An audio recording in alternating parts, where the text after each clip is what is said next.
Samajwadi party ने उनको निलंबित कर दिया, उसके ऊपर मैं तबसरा नहीं करूंगा।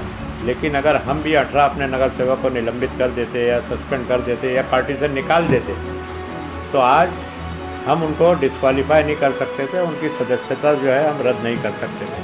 लेकिन जिस दिन से उन्होंने पार्टी से गद्दारी की है, बगावत की है, इनको सज़ा देना बहुत ज़रूरी है। और इनकी सदस्यता इन्होंने कांग्रेस के सिंबल पे चुन के आए थे, इसके लिए इनको डिस्क्वालीफाई करना या सदस्यता उनका रद्द करना पड़ेगा। वो अगले 6 साल तक इलेक्शन नहीं लड़ सकते, बिल्कुल साफ है ये चीज़।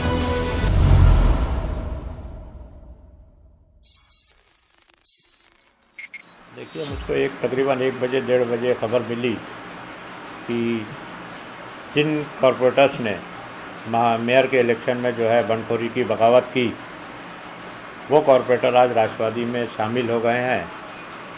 मैं बहुत अफसोस हुआ है सब सुनकर कि राष्ट्रवादी पार्टी जो है हमारे अलायंस में है, कांग्रेस पार्टी के अलायंस में है। हमने फ़ौरन जो है हमारे प्रदेश के अध्यक्ष बाला साहब थोराट साहब को, दिल्ली का हमारा जो ऑब्जर्वर है BM संदीप जी, उनको, और प्रदेश के जनरल सेक्रेटरी मोहन जोशी को हमने फ़ोन करके खबर कर दी कि ऐसा ऐसा हुआ है और ये अलायंस का जो धर्म होता है, जो मज़हब होता है, उसके खिलाफ काम हुआ है। कहीं ना कहीं देखा जाए तो इसमें कांग्रेस की भी सुस्ती देखने को मिल रही, क्योंकि मेयर के इलेक्शन में 2 समाजवादी के भी थे जो क्रॉस वोटिंग करके महापौर को वोट किए थे, लेकिन उनको पार्टी ने उसी टाइम पे निलंबित कर दिया पार्टी से। तो यही काम कांग्रेस ने अभी तक क्यों नहीं कर पाई? देखिए, समाजवादी पार्टी ने उनको निलंबित कर दिया, उसके ऊपर मैं तबसरा नहीं करूंगा। लेकिन अगर हम भी 18 अपने नगर सेवक को निलंबित कर देते या सस्पेंड कर देते या पार्टी से निकाल देते तो आज हम उनको डिस्क्वालीफाई नहीं कर सकते थे, उनकी सदस्यता जो है हम रद्द नहीं कर सकते थे। सदस्यता रद्द करने का पहला उसूल यह है कि अगर जिसने व्हिप की खिलाफ वर्जी की है, कमिश्नर ऑफिस में उसके खिलाफ जाकर वैसा ऑर्डर लिया जाए, और उसके लिए हमने उनको निलंबित नहीं किया है। लेकिन जिस दिन से उन्होंने पार्टी से गद्दारी की है, बगावत की है, और बीजेपी के सपोर्ट से जो मेयर बैठी है उसका पूरा श्रेय टाइम्स ऑफ इंडिया देखे, आप दूसरे अखबार देखे, उस पूरा श्रेय बीजेपी ली उसका, और उसमें कांग्रेस के 18 नगर सेवक उसमें शामिल हुए। इसके लिए हम पहले दिन हमारे अध्यक्ष ने कहा प्रदेश के कि इनको सज़ा देना बहुत ज़रूरी है, और इनकी सदस्यता इन्होंने कांग्रेस के सिंबल पे चुन के आए थे, इसके लिए इनको डिस्क्वालीफाई करना या सदस्यता उनका रद्द करना ज़रूरी है। सर, जैसा कि अभी वो राष्ट्रवादी कांग्रेस में चले गए हैं, उसमें शामिल हो गए हैं, तो अभी कांग्रेस का क्या स्टैंड है? क्योंकि क्या वो आगे भी इलेक्शन लड़ लिए तो फिर कांग्रेस का अगर डिस्क्वालीफाई भी करती है तो उसका मकसद क्या रहेगा? क्योंकि वो अगला इलेक्शन तो लड़ सकते हैं।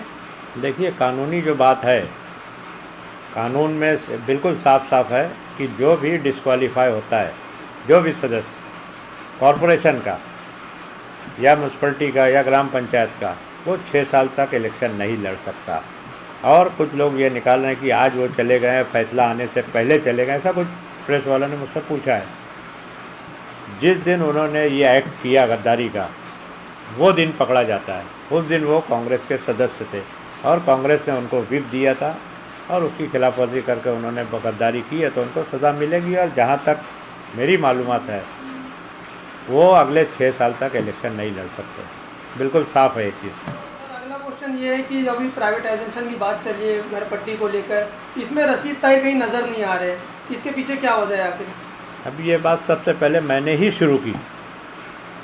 जिस दिन ये 16 दिसंबर को ये ठहराव लिया गया, शाम में 8 बजे हमको मालूम पड़ा। हम ब्लड डोनेशन कैंप की तैयारी में थे, महाडा में हमारा ब्लड डोनेशन कैंप हुआ।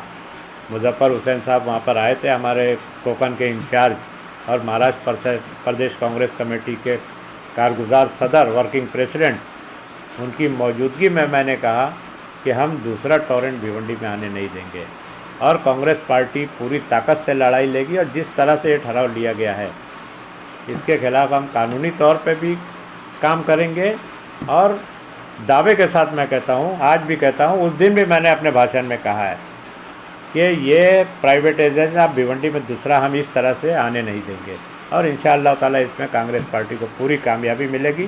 दूसरी जितनी पार्टियां अभी जो कर रही हैं वो सब पीर के बाद सब शुरू हुए हैं, शनिचर इतवार पीर, उसके बाद सब लोग 10 लोग को, 18 लोग को, कोई 12 लोग को, कोई 10 लोग को, ऐसे लेके जा रहे हैं। सबसे पहले हमने उसको वो किया है, ये कर रहे हैं। और कि इस तरह से गैरकानूनी तौर पर ठहराव लेना कि एडजन मीटिंग में आयता बेड़ी का विषय नहीं लाया जा सकता, वो उन्होंने लिया है। पहले था बीजेपी दवाखाने का चल रहा था, इसको प्राइवेट को ये लोग क्या किए थे पर यानी 45% म्यूनसिपलिटी का और 55% प्राइवेट को जाना था। तो हनीफ रमज़ान ये सब लोग बहुत कोशिश कर रहे थे सब, लेकिन जब मेरे पास मामला आया तो मैंने सेक्रेटरी के साथ बैठ के बात की। मैं बोला ये मेरे को ये काम करके चाहिए। उसने बोला कितने % पे दिए है? बोले 45-55। तो सेक्रेटरी ने कहा कि नगर पालिका जो है 50% से ज़्यादा किसी को डेवलपमेंट पे दे नहीं सकती। उन्होंने फ़ौरन ऑर्डर किया और वो ठहराव रद्द हो गया। अब जाके 5-6 साल के बाद 7 साल के बाद अभी ये लोग शुरू किया।